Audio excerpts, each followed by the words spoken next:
We have all been completely brainwashed about how to reconnect with old friends. You think that if you haven't spoken to someone in 6 months, you owe them a massive apology. You assume you need to send a long, groveling text message begging for their forgiveness. But here is the really uncomfortable truth about adult friendships. Leading with how incredibly sorry you are for being a terrible friend is a massive mistake. It is actually the absolute worst way to try and reconnect.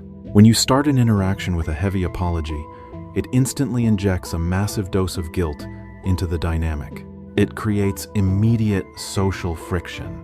It requires heavy emotional labor from the other person right out of the gate.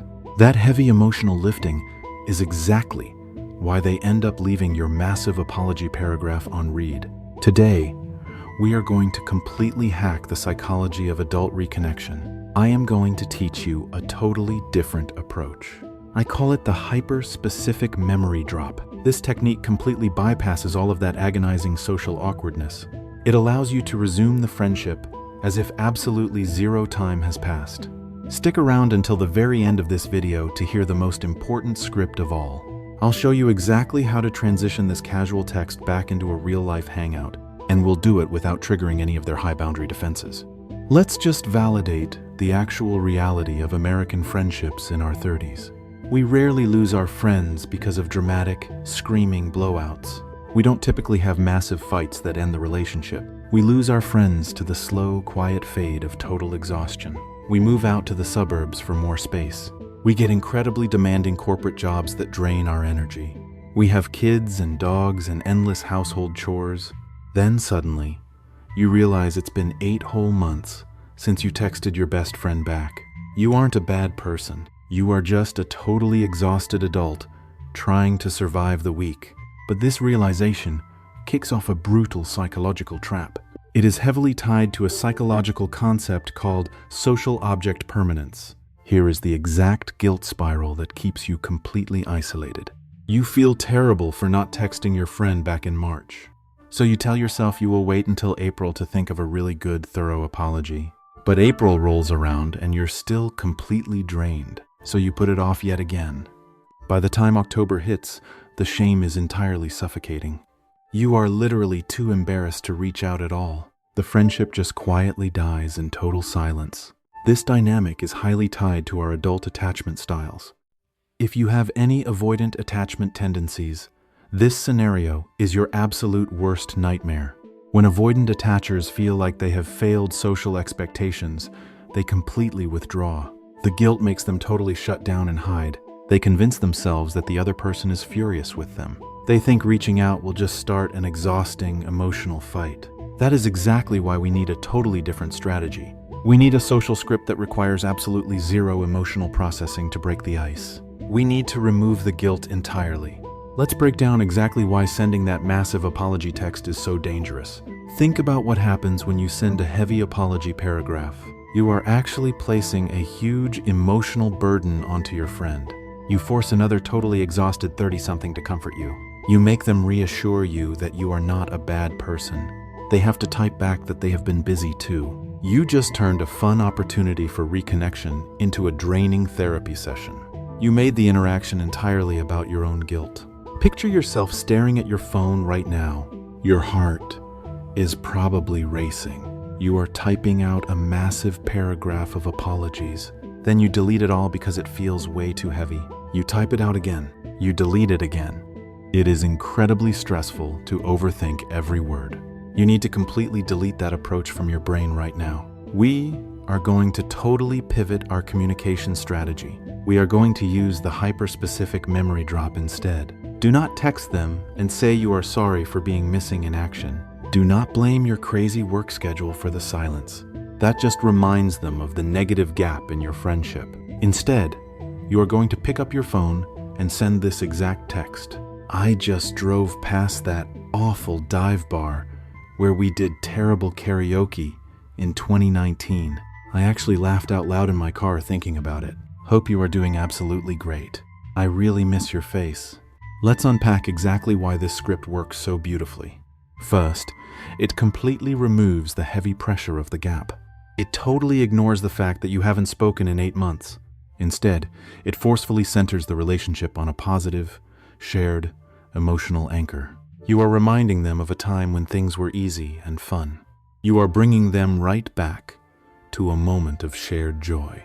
More importantly, this text requires absolutely zero apology from either side. It requires zero emotional heavy lifting for them to formulate a reply. They don't have to navigate your guilt or manage your anxious feelings. They can literally just reply with a single laughing emoji, or they can easily say that night was completely hilarious. You have successfully opened the social door back up. You didn't make them pick up a heavy emotional lock to get inside. You just gave them the absolute easiest path back into your life. So you sent the hyper-specific memory drop, and they finally reply. They laugh and say they actually miss you too. You feel a massive wave of total relief. But this is exactly when your anxious brain will try to completely sabotage you. You will feel an overwhelming urge to instantly overcompensate. You will want to ask them to a massive 3-hour dinner this weekend. You will think you have to make up for all that lost time at once. Please do not do this. If you immediately demand a huge chunk of their time, they will probably panic. You will just trigger their high boundary defenses all over again. You have to slowly rebuild the low bandwidth muscle of this friendship first. Before we talk about exactly how to reply, I have a quick question. I want to know, I am not the only person who struggles with this. What is the absolute longest you have gone without talking to a really good friend? Have you ever stayed silent just because you were too embarrassed to text back? Drop your timeline in the comments below right now. Let's all agree to totally normalize the adult friendship pause. Now let's look at your phone and figure out your next move. Do not tell them you have so much to catch up on. Do not demand to get drinks this Friday so you can hear absolutely everything. That sounds exactly like a deeply demanding job interview. It puts massive pressure on them to perform and be highly entertaining. Instead, you are going to use the low-stakes update script. You need to reply with this exact phrasing. We definitely need to catch up sometime soon. I am honestly just surviving the corporate grind right now. Give me the 30-second highlight reel of your life lately. Let's look at the absolute psychological brilliance of that specific response. You are keeping the conversational ball completely in their court, but you are keeping the actual stakes incredibly low. By asking for a 30-second highlight reel, you set a totally safe boundary. You are explicitly telling them they do not have to write a massive novel. You are giving them complete permission to be brief and casual. You are also demonstrating a really healthy level of vulnerability. You casually admitted that you are just surviving the daily work grind. That makes you feel highly relatable to another exhausted adult. It completely removes the intense pressure for either of you to pretend everything is perfect. You are carefully reestablishing a casual, no-pressure texting rhythm. You are proving to them that talking to you is actually easy. You are showing them that maintaining this friendship is absolutely not a chore. You have successfully revived the text thread. Now we need to bridge the final gap. Transitioning from a casual text exchange back to a physical hangout is really tricky. If you mess this up, they will just ghost you all over again. You cannot ask for a massive block of their precious free time. You have to respect our incredibly high boundary American culture. You need what psychologists call an activity-based anchor.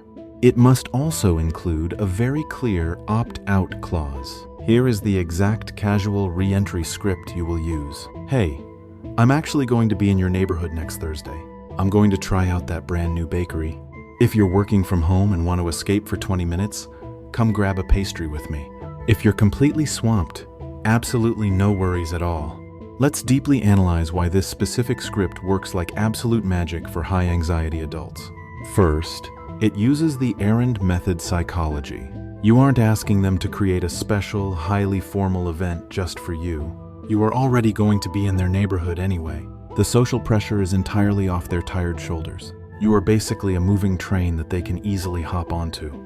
Second, you are strictly time-boxing the entire invitation. You explicitly mentioned escaping for just 20 minutes. You aren't asking for their entire Thursday evening. You're simply offering a quick, defined mental break from their home office. This drastically lowers the social stakes. If the conversation somehow gets awkward, they know exactly when it ends. They know they can politely head back to work right after finishing their coffee. Finally, You just gave them the ultimate psychological gift. You handed them a built-in pre-rejection buffer. By telling them it is absolutely no worries if they are swamped, you lowered their defensive walls. You didn't corner them into a yes. Ironically, giving them an easy way out makes it incredibly safe for them to say yes. They don't feel trapped into a massive, emotionally draining reunion. They just feel like a low-maintenance friend invited them for a really quick treat.